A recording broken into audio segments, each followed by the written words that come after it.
ఆకువీడి రామాలయం క్రోనలాజికల్ ఆర్డర్లో మరి ఇప్పుడు షేప్కి వచ్చింది కాబట్టి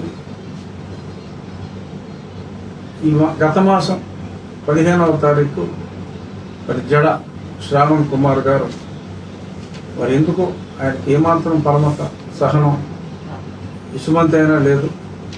అటువంటి పరమత అసహనంతో మరి కొందరిని అక్కడ పట్టుకొని జోస్న అని ఇంకెవరో ఫ్రాంకో ఆ ప్రాంతంలో నివసించే క్రిస్టియన్ల అడ్రస్లతో వారు పిటిషన్ ఫైల్ చేయటం, అనుమతులు లేకుండా మీరు కట్టాలనే ప్రయత్నం చేస్తున్నారు, అనుమతులు లేకుండా కట్టడానికి వీల్లేదు, అందుచేత స్టే ఇవ్వాలి అని చెప్పి ఆయన పిటిషన్ వేయటం.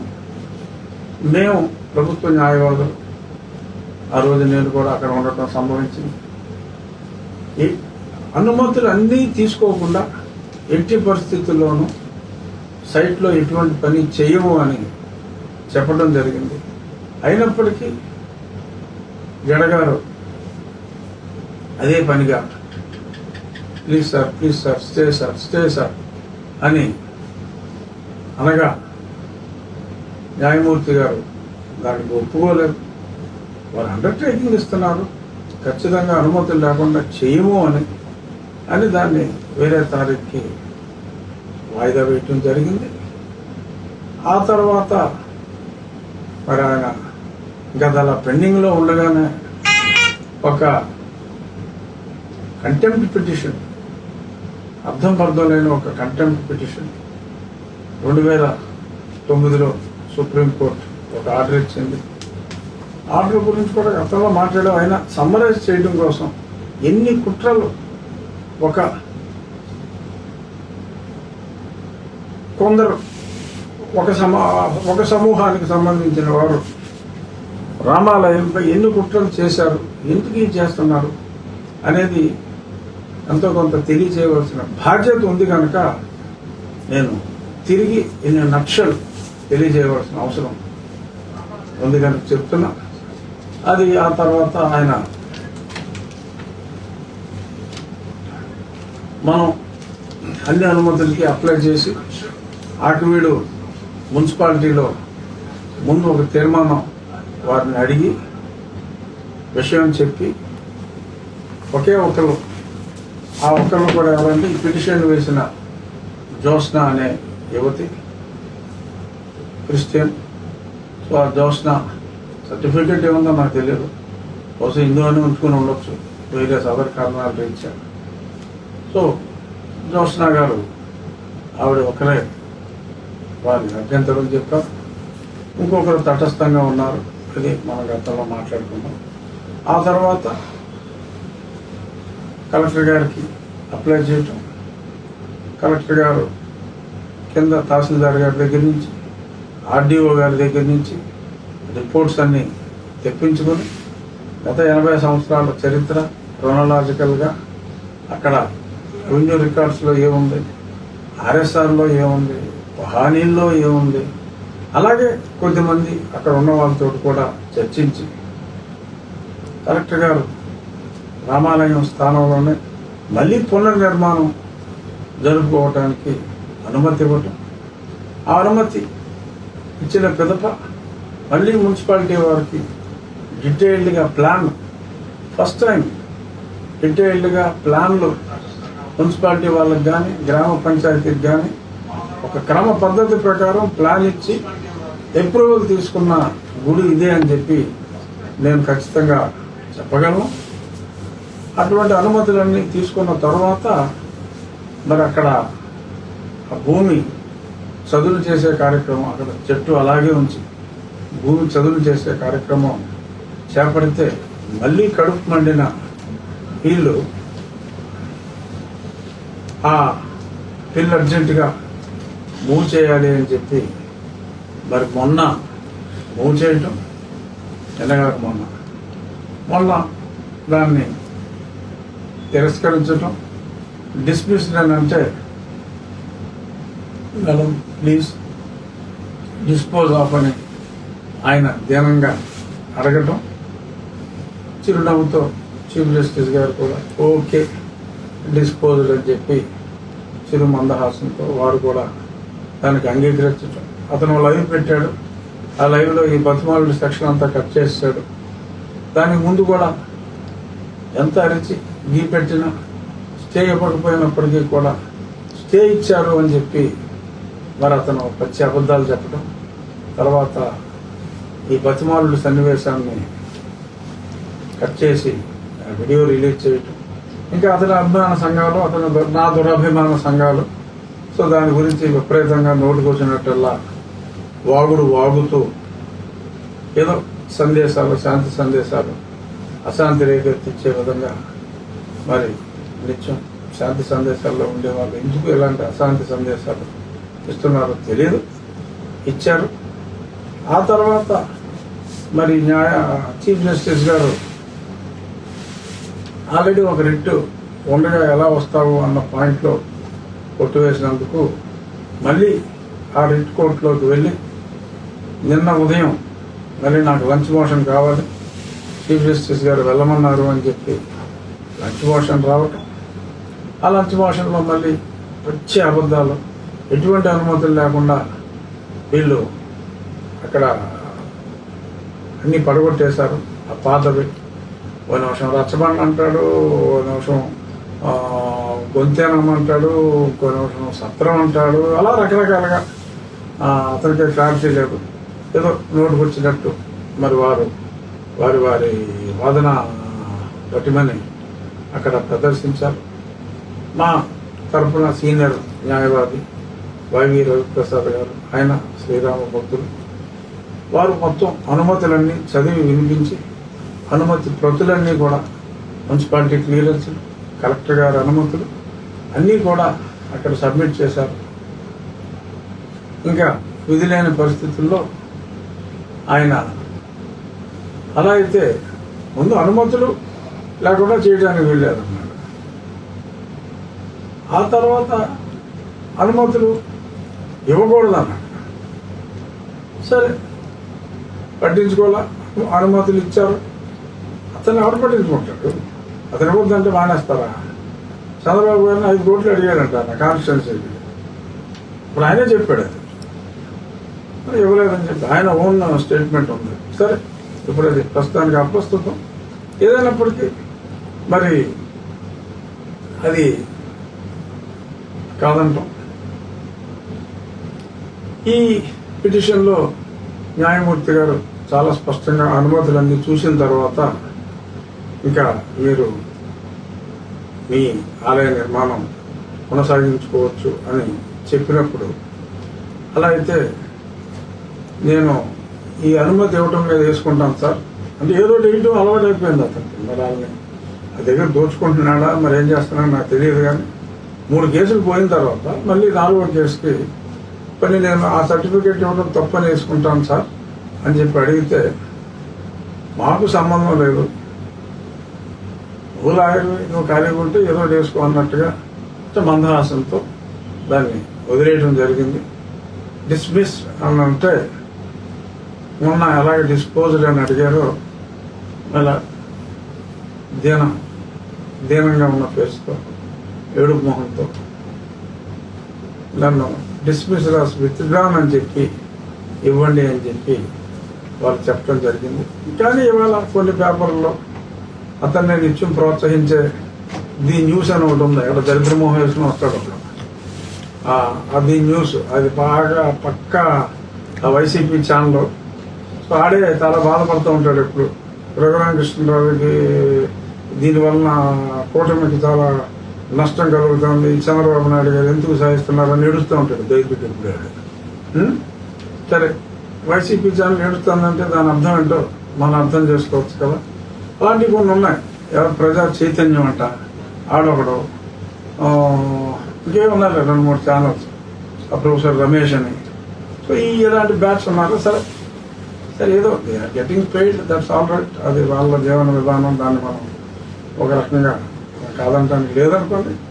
అయినప్పటికీ కొంచెం ఉండదున్నట్టు రాస్తే బాగుండేది. అలా రకరకాలుగా మరి వాళ్ళు రాసుకున్నారు. నిన్న కూడా ఓకే నువ్వు వేరే పిటిషన్ వేసుకో అని చెప్పి అక్కడికి శ్రావణ కుమారుడికి ఏదో అనుమతి ఇచ్చినట్టుగా కొన్ని నీలి ఛానల్స్లో రాసుకున్నారు. సరే వీఆర్ లీస్ట్ బాదర్. మనం ఎల్లుండి ఉదయం చక్కగా శంకుస్థాపన కార్యక్రమం చేసుకోబోతున్నాం. సోమవారం నాడు ఏమన్నా వేసుకుంటాడు. దానివల్ల ఏం ఫరక్ పడదు.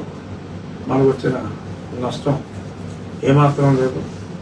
నిన్ననే ఫస్ట్ ట్రక్ కృష్ణశిల డౌన్లోడ్ అయింది. రాబోయే 30-40 రోజుల్లో ఇంకొక 20 ట్రక్ లోడ్లు మెటీరియల్ వస్తుంది.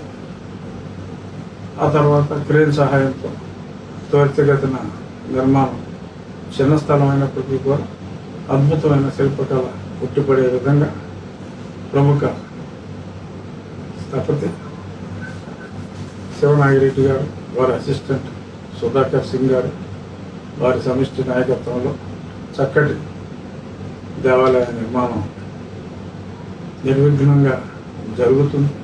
గతంలో కూడా చెప్పా, మరి విశ్వామిత్రుల వారు తపస్సు చేస్తూ ఉంటే మరి కొంతమంది రాక్షసులు ఆ తపోభంగం చేయడానికి పూనుకున్నప్పుడు ఎలా అయితే మరి శ్రీరాముడు అప్పుడు డైరెక్ట్గా వచ్చి ఆ తపోభంగం నుంచి ఆ యాగం జరిగేలాగా చేశారు. మరి ఈ కలియుగంలో శ్రీరాముడు ప్రత్యక్షంగా రాలేనప్పటికీ మంచి న్యాయవాదుల రూపంలో శ్రావణ కుమారుల్ని కోర్టుల్లో ఎదుర్కొని మనకి అలాంటి ఏంటది శంకుస్థాపన అది దానికి ఎటువంటి ఇబ్బంది లేకుండా మరి మన న్యాయవాదులు కాపాడారు. న్యాయమూర్తులు సరైన న్యాయం చేశారు. ఇప్పుడు మరి ఇంకా మరి వాళ్ళు విసుగు చెంది ఆపుతారో లేదో చూద్దాం. రాజమండ్రి కుమారుడు ఏదో మాట్లాడాడు, వారికి జ్ఞానం బహు తక్కువ. సో అంచేత వారి అజ్ఞానంతో ఏదేదో మాట్లాడారు. శ్రావణ కుమారులు, హర్ష కుమారులు ఇత్యాది కుమారులు ఇంకా కొంచెం గొరుగుతూనే ఉన్నప్పటికీ మీ గొనుగుడు, మీ ఏడుపులే మేము వేద మంత్రాలుగా, ఆశీర్వచనాలుగా భావిస్తాము. ఓ నీలి కుమారులారా, మీ ఏడుపులు, మీ పెడబొబ్బలు మేము ఆశీర్వాదములుగా భావించదమని మీకు సవినయంగా తెలియచేస్తూ మరి ఎంతటితో మీరు విశ్రమిస్తే సంతోషం, విశ్రమించకపోయినా ఓకే, నో ప్రాబ్లం అని తెలియజేస్తూ భక్తులందరికీ అంటే నేను ప్రత్యేకంగా ఇన్విటేషన్ లాగా వేసి ఒక్కొక్కరికి సమయం తక్కువ కాబట్టి పిలవలేకపోతున్నాను. అనువుగా ఉన్నవాళ్ళు, వీలు చేసుకుని రాగలిగిన వాళ్ళు ఎల్లుండు మే 3 ఉదయం 7:14 ముహూర్తం. దగ్గరలో ఉన్నవాళ్ళు, వీలైన వాళ్ళు, వీలు చేసుకుని రాగలిగిన వాళ్ళు వచ్చి ఈ చక్కటి కార్యక్రమంలో పాల్గొవాలి. అలాగే మరొక్కసారి ఎన్నో వేల మంది వారి వంతు సహాయంతోనే, ఇది ఏ ఒక్కడి డబ్బుతో కట్టే దేవాలయం కాదు.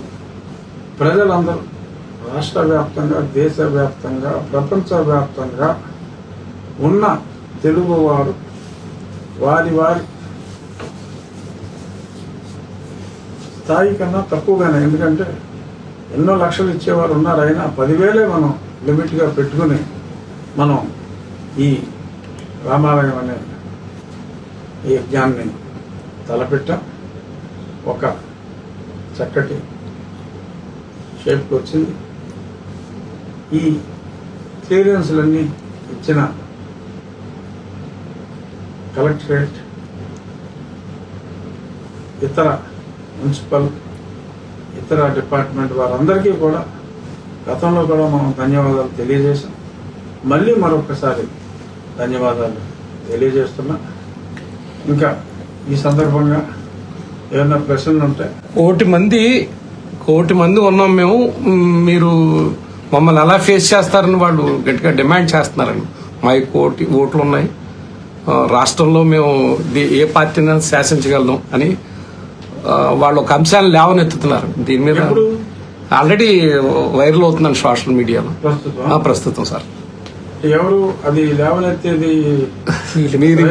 మీరు ఎవరైతే చెప్తున్నారో ఆ కుమారులండి. దళిత క్రైస్తవులు అనే పదం నిషేధం అయినప్పటికీ దళిత క్రైస్తవులే అవుతారు కదా సార్. క్రైస్తవులు కన్వర్ట్ అయిన వాళ్ళు అవ్వచ్చు, లేకపోతే ఎస్సీగా ఉండి. దళితులతో ఎటువంటి ఇబ్బంది లేదు, క్రైస్తవులతో ఎటువంటి ఇబ్బంది లేదు. ఎందుకంటే వేరే కులాల వారు క్రైస్తవులుగా మారిన వారు కూడా ఉన్నారు, వాటితో ఎటువంటి ఇబ్బంది లేదు. దళితులతో హిందూ దళితులు ఉన్నారు, వారి హక్కుల కోసమే ఇప్పుడు మేమైనా పోరాడేది, వారితో ఎటువంటి ఇబ్బంది లేదు. ఇక రాజ్యాంగంలో లేని పదం, రాజ్యాంగంలో నిషేధిత పదం అంటే చెప్పుకోవచ్చు, బట్ ఎటువంటి దళిత హక్కులు ఉండవు అని చెప్పి రాజ్యాంగంలో స్పష్టంగా చెప్పింది దళిత క్రైస్తవులు. సో ఆ దళిత క్రైస్తవులు ఉండొచ్చు. నేనే చెప్తున్నాను కదా, ఒక 18% రికార్డులో 1.8% ఉన్నప్పటికీ 10 రెట్లు ఎక్కువగా దళిత క్రైస్తవులు అయితే 18% ఉంటారు. క్రైస్తవులు 24 ఉండొచ్చు, బట్ దళిత క్రైస్తవులు 18% ఉండొచ్చు. అనగా ఆ 18 మంది ఛాలెంజ్ అని తర్వాత అప్పుడెప్పుడు దొంగన సినిమా వచ్చింది, చిక్కల లెక్క అంటాడు మోహన్ బాబు గారు. దానికి ముందు సినిమా వచ్చింది భలే దొంగలు, ఊరు మందే తోసేయి, గుర్తుందా మోహన్ బాబు? ఊరు మందే తోసేయి. అలాంటి డైలాగులు మీరు చెప్తే మనం నవ్వి ఊరుకోవటమే. ఎందుకంటే మరి వారు చెప్పిన కోటి సంఖ్య 25-30% పెంచి చెప్పుకున్నారు. సరే, చెప్పుకున్నప్పటికీ మరి అలా పెంచకుండా, ఆ 30% పెంచకుండా మరి చెప్పాలి అంటే ఇంకొక 5 కోట్లు ఉంటారు. అది 20% అనుకుంటే 20% కోటి అనుకుంటే మిగిలిన 80% ఉంటారు కదా, మరి 4 కోట్లు చిల్లర. సో అంటే వాళ్ళు ఒక్కళ్ళ వల్ల ఏమవుతుంది అంటారు మీరు? వాళ్ళు ఎలా అంటే మేము ఎలా అంటాం. ఇది బలంగా ఉంటుందా, ఇది బలంగా ఉంటుందా, ఈ 4 బలంగా ఉంటుందా, ఇదే. సో అంచేత ఒతోపులు వద్దమ్మా, ఉపయోగం లేదు. ఏముంది ఇప్పుడు నేనేసేస్తా అంటే మరి ఈ 4 కలిసి ఉండాల్సిన పరిస్థితి వస్తుంది. అంచేత అది అవలమ్మా.